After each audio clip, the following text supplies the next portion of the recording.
This is more than legacy. This is a source of inspiration, sharing the journey of discovery. PSN College of Engineering and Technology.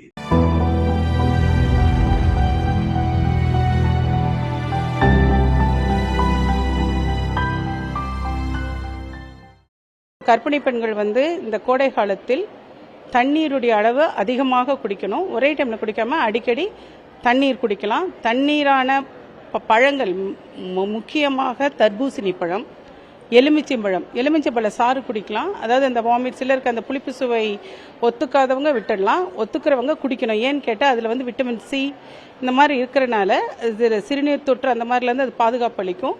அதை தவிர திரவ நிறைந்த சில பழங்களை அவங்க அடிக்கடி உட்கொள்வது நல்லது. அது மட்டுமல்ல, கர்ப்பிணி பெண்கள் ஏன் நான் சொல்கிறேன்னா, இந்த கோடை காலத்தில் சரியாக தண்ணீர் குடிக்காவிட்டால் அவர்களுக்கு சிறுநீர் பாதையில் உபாதை ஏற்படும். அதை தவிர்ப்பதற்காக இந்த மாதிரி பழச்சாறுகளையும் அடிக்கடி தண்ணீரையும் குடிக்கணும். இரண்டாவது, அவர்கள் உடுத்தக்கூடிய ஆடை, நாங்கள் இங்கே பார்க்குறோம் நிறைய பேர் காட்டன் பருத்தி ஆடை அல்லாத உடை, அதை தவிர்ப்பது நல்லது.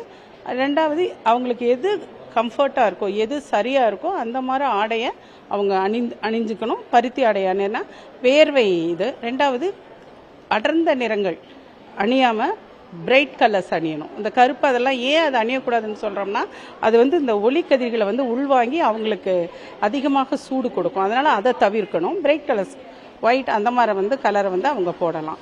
அடுத்தது, அவர்கள் உண்ணக்கூடிய உணவு ஈஸியாக இந்த கோடை காலத்தில் ஈஸியாக டைஜஸ்ட், அதாவது செரிமானம் ஆகக்கூடிய உணவுகளை இப்போ 3 வேளை சாப்பிட்றாங்கன்னா அது 5 வேளையாக ஸ்ப்ளிட் பண்ணி சாப்பிட்டுக்கணும். விகிதத்தில் இது பண்ணிக்கணும். தண்ணியும் அதே மாதிரி குடிக்கணும்.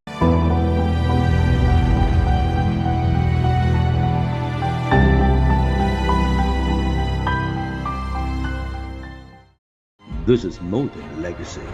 This is a source of inspiration, sharing the journey of discovery. PSN College of Engineering and Technology.